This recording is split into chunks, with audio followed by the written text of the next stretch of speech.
Hi friends, Evolving Guys here. Thanks for tuning back into the channel. Today's video is a bit of a collection overview. One of the things I thought I might start doing is to just do monthly updates about how my collection is progressing. I don't know how you track your collection, but I do like kind of around once a month to update kind of my lists, and I'm going to show you kind of the lists that I carry around with me. I keep these with me, especially when I'm out card hunting or going to card shops, because it just helps orient what I'm looking for. I can't keep that all in my head. And so I thought I'd show you kind of how I do it, and then every month is a nice chance for me to kind of look back at what I picked up in the past month and then look ahead at what my goals might be for the coming month. So I thought I would just share that with you. And yeah, in case it's useful, and certainly I'm interested in the comments how you manage your collection, what kind of goals you have, how you keep track of things. So the first thing I have here is, and this is like super low tech, of course, I just have these pieces of paper because these are literally the pieces of paper that I carry with me. I know some people probably have apps or do things on their phone, which I suppose, I mean, if I could be, I could be convinced. I use my phone for other things. I'm not a Luddite, but still, I do like these physical pieces of paper that I get to update. So the first thing I have here is the Twilight Masquerade full card list. You can see it's highlighted. This is the current set, and so I usually have a full card list of the master set that I'm working on. It's usually the current set. We're doing the master set challenge on the channel, so we've been doing that on our Monday videos. And so anyway, I have the different highlights mean different things. They're kind of connected with the master set challenge, but this is a way for me to keep track of especially at this stage in things. I'm starting to be to the point now where we're more or less done with the mass openings of packs, and now it's picking up singles of the things that we couldn't pull. And so having this list, but once it gets down to just a handful of cards that are left, then I'll probably transfer this information onto my other sheet that I'll show you in a second. But at least with the kind of current set, I usually have this full card list printed out. The second thing I have is kind of I call it my buy list. This is actually updated on the 1st of July, so this is kind of my current one.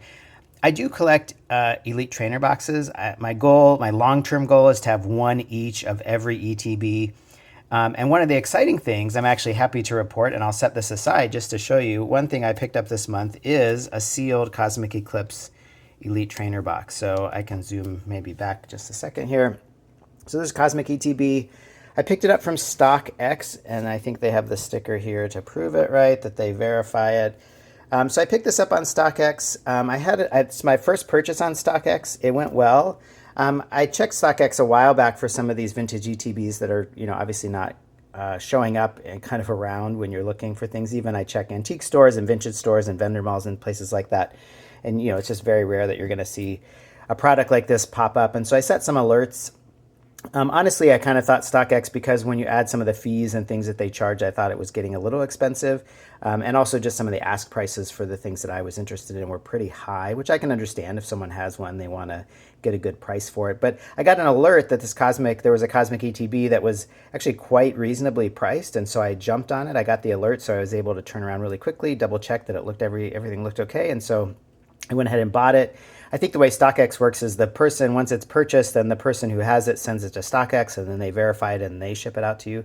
So anyway, it seems fine. I mean, I'm not an expert. I mean, it definitely seems like it's got the wrap on it. I didn't see any imperfections. I don't love that there are like stickers on it, but it is what it is at this point. So anyway, this is one thing I picked up. I'm very excited for that. This one cost me, with all the fees and everything, it cost $350, or actually maybe $360. Which I was really happy with. The TCG Player market price for that product is closer to $400 right now. And so I was happy to pick that up. And that actually is the last, sorry, I've got my list here. That's the last ETB I needed kind of from the Sun and Moon on. So I have all the Sun and Moon ETBs. I have all the Sword and Shield and Scarlet and Violet. Obviously the Scarlet and Violet and Sword and Shield, not so hard to pick up. But that was my last Sun and Moon ETB. So all that's left, I do have a few in the XY era. And this is just my list of ones that remain. I have the TCG Player market price listed, if there is such a thing. In many of these cases, they don't have any recent sales, and so there is no market price. And in those cases, I use the Troll and Toad estimated value. They don't have any in stock either for any of these products, but they have a list price of what it would sell for if they had them in stock. And so I'm at the point now where everything that's left on this list is really expensive. I mean, there's a handful on here you can see that are in the $500 to $600 range. Those I might be maybe willing to pay that much for a product, but Beyond that, I mean, I'd have to come into some like windfall or something, or have this YouTube channel like take off to be able to kind of justify spending $1,000 or $1,500 or even to $2,500 on an ETB. But anyway, that's my list of what's left. I think all the low-hanging fruit has been picked, and so we'll see from there. I also do have my sealed list here. I'm actually in the process of kind of revising how I collect sealed products, and I'll do maybe a video on that another time. And so anyway, I was excited though. Cosmic Eclipse ETB checked off the list, and that's what that piece of paper represents. The next paper I have is Sword and Shield. So I'm working on Sword and Shield master sets for all Sword and Shield sets, including the promos. And I'm at the point now, this is all the cards I need to complete the entire Sword and Shield block. I'm down to needing 33 cards, which is pretty exciting. That's the good news. The bad news is that, of course, maybe not surprisingly, the remaining cards are the expensive ones. And so I'm in a place now where most of the cards that are left are pretty pricey. And so I actually didn't cross anything off this list in the month of June. I did not pick up any of those. I had 33 cards that I needed at the beginning of June, and then went through the month and I did not pick up any cards off this list. I think there will be some months where that is the case. I will try to kind of, we'll try to work through this list as best as I can. So these prices were updated at the end of June, and I do like to do that monthly because then that does reveal maybe some opportunities where cards maybe haven't moved, or maybe they've even gotten less expensive. The problem, of course, with Sword and Shield alt arts, and almost every card on here is an alt art, except for a couple of the promos and a few other. There's a Rainbow Charizard from Champion's Path, for example, but most of these are the alt arts from the sets, and prices have been going crazy. And so the good news, one silver lining I'm happy to share just in doing my monthly price update, is that the prices really seem to have been, they're plateauing, and in some cases they're even dropping. So the promo cards have been pretty steady. So those, it's a good, they're expensive, but they're not moving up. So it's probably a good chance to grab those. Same with Champion's Path. They're pretty flat or pretty stable for those two Charizard cards. Then I have to jump down to Chilling Reign and Evolving Skies and, Fusion Strike. A lot of the alt arts is what I'm missing. But the good news is that over the course of June, the price of and this is just the price of the cards I'm missing. So I have 8 cards left in Chilling Reign, but the combined price of them actually went down by $31 in the month of June, which just indicates that there's some flattening and even some dropping. You can see the Blaziken and VMAX, for example. It's still at $354, which is obviously really expensive, but it went down $44. The rest of the cards had a little bit of movement, but not too much. The same with Evolving Skies, which is maybe a little bit surprising that overall, the 11 cards I still need from Evolving Skies, the total cost is $3,000, which is a little insane.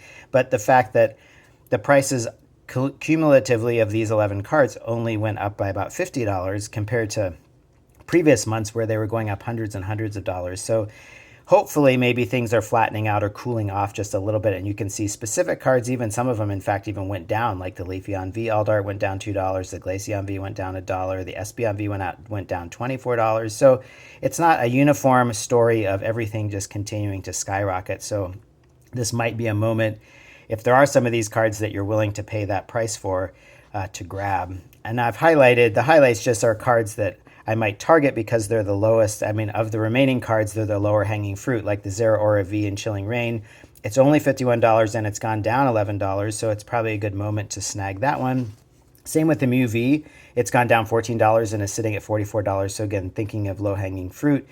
And again, Fusion Strike, the 4 cards I need, of course, the 4 heavy hitters, but their combined value only went up $22. And most of that's because the Espeon VMAX continues to go up quite a lot. But the Gengar VMAX went down, the Mew VMAX went down, and the Mew V went down. So anyway, this is what I do every month, is just like update the prices. I check what the change has been just to give me a sense of what's happening with the cards that I still need. The same is true of Lost Origin. I only need 3 cards. It's the Rotom V, which is a lower, maybe a low-hanging fruit, but it's just the Aerodactyl V, and then up here at the top of the next column, the Giratina V. But the Giratina V went down $68 in the month of June. The Aerodactyl V went down $20, and the Rotom V $6. So together, the 3 cards that I need, even though they still would cost $551 to pick up, that's almost $100 less than it would have been a month ago. So playing the long game, trying to keep an eye on things. I don't have unlimited funds just to go run out and grab those 3 cards. right now, but at least it gives me a sense of what's happening with the market. So you can see here, also the Silver Tempest, the Lugia V is the only remaining card. It went down $14, and the only remaining card from Crown Zenith, the Giratina V-Star Gold, went down $20. So again, maybe a silver lining here, and hence the title of the video is maybe, you know, some of the alt arts are cooling off a little bit here. So overall, I still need 33 cards for Sword and Shield. You know, the bad news is those 33 cards cost almost $6,500. Again, silver lining is that collectively those 33 cards are about $100 less at the beginning of July as they were at the beginning of June. So I carry this with me, so I have it on hand in case I do encounter these cards in the wild. I don't have all 33 cards committed to memory. Of course, many of them I know, just any of the alt arts, but so I have this with me. And then I have the same thing for Scarlet and Violet. Now this is the old one, so I carry this with me. I update it at the beginning of the month, and then I'll carry this with me through the month of June. And as I find things, again, I didn't have anything to cross off in Sword and Shield this month, but as I find things, I'll cross them off. So here are the promo cards I was able to pick up. I had this Belly Bolt promo that I actually ordered it, and the one that came was damaged, and so I needed to pick that up. I needed the 2 Battle Deck promos from Houndoom and Melmetal, and then a whole bunch of promo cards were in the new Battle Academy, and then Twilight Masquerade, the new set, had a bunch of promos. And so I was able to catch up on my promos in the month of June, so I'm sort of caught up here to the beginning of July. Scarlet and Violet base complete. Paldea, again, this is the challenge here, is that, you know, I need the Magikarp, and I own a Magikarp. It's listed at 108. That's the beginning of June. This has gone up to $150 now. Here at the beginning of July, and I'll just update this list, and then I'll just keep the new list with me, and throughout the month I'll cross things off, and at the end of the month, I'll update the list, which includes I'll remove anything that I picked up, so I'll take that off. I'll get to delete that, which is kind of a nice feeling. I'll add any new cards, like there will be new promos that will come online in this month, and so I'll add those to the list if I still need them. And then with each set, I'll just go through, and anything that I picked up, I'll cross off. So I didn't really focus too much on Scarlet and Violet this month, aside from Twilight Masquerade. I've been working on that master set. So I didn't pick up anything in Paldea. I still need 20 cards. I haven't opened a lot of 151, but that's on my list of things to do, is to start working on the 151. I also Paradox Rift. I mean, for whatever reason, I'm still missing 34 cards. I haven't really leaned into finishing that master set. So that's one I will probably be leaning into in the month of July. Paldean Fates is obviously a massive set, and a lot of these cards, I still $700 to finish the whole set. But again, the prices, when you look here, like the prices of Scarlet and Violet 151, pretty stable, only a change of $7 over the previous month. Paradox Rift, almost exactly, I mean, in aggregate, almost exactly the same. So you're seeing Scarlet and Violet prices are pretty stable, except for a few cards here and there. Paldean Fates actually reduced the 56 cards that I needed at the beginning of the month. I still need them at the end of the month, but those same 56 cards have reduced in price by 50. So that's a good indication that just overall that set is pretty stable or even declining somewhat. And again, there's a lot of cards here. I think Paldean Fates is one of those ones that I'll just probably pick up cards here and there over time. And, you know, eventually, I mean, I have confidence. I did it with Shining Fates, you know, as a big set. You just pick up a few here and there and over time, and then eventually you work your way down to the heavy hitters. It's harder to open Paldean Fates, obviously, because it's a special set, so you can't buy booster boxes, and so it's a little more expensive just to buy loose packs of that or find packs in pre-existing products. So in any case, I have my list there. Temporal Forces we completed as part of our Master Set Challenge, and Twilight Masquerade, as I mentioned, I have the full list of cards at the top of my stack, and so I haven't populated this. Well, when I get closer to having a Master Set, I'll move that information from my full list to this. So I also have this feature here where I just have, you know, what would it cost me to finish sets in reverse order. So Paldea involved only 2 cards, but it'd be $187 to grab those 2 cards. Then Paradox Rift would be the next least expensive at $453. It's for 34 cards, $488 for 151, and $658 for Paldea. I do try to collect reverse hollows, so I keep track. I'm up to 151. I have all the reverse hollows for Sword and Shield block, and for Scarlet and Violet block up to 151. Those I'll probably circle back at some point. They're not high priority, and they're not that expensive. It's just taking time to kind of go through TCG Player and throwing them in my cart. So anyway, this is how I keep track of things. I have those 2 sheets. One other thing I have on my stack, this is just, I have all the cards by Tomokazu Kamiya listed in kind of reverse order of, or, you know, starting from the oldest. I need to update this because I know I missed some cards here and there, and I have a binder where I have these pages. These correspond with the pages in the binder. So anyway, I try to keep up. I mean, I haven't put much energy into this recently. I really like his artwork, and so I thought it could be a fun side project to work on a master set of Tomokazu cards. It's obviously going to be harder when it comes to the older stuff, but at least the new stuff is pretty easy.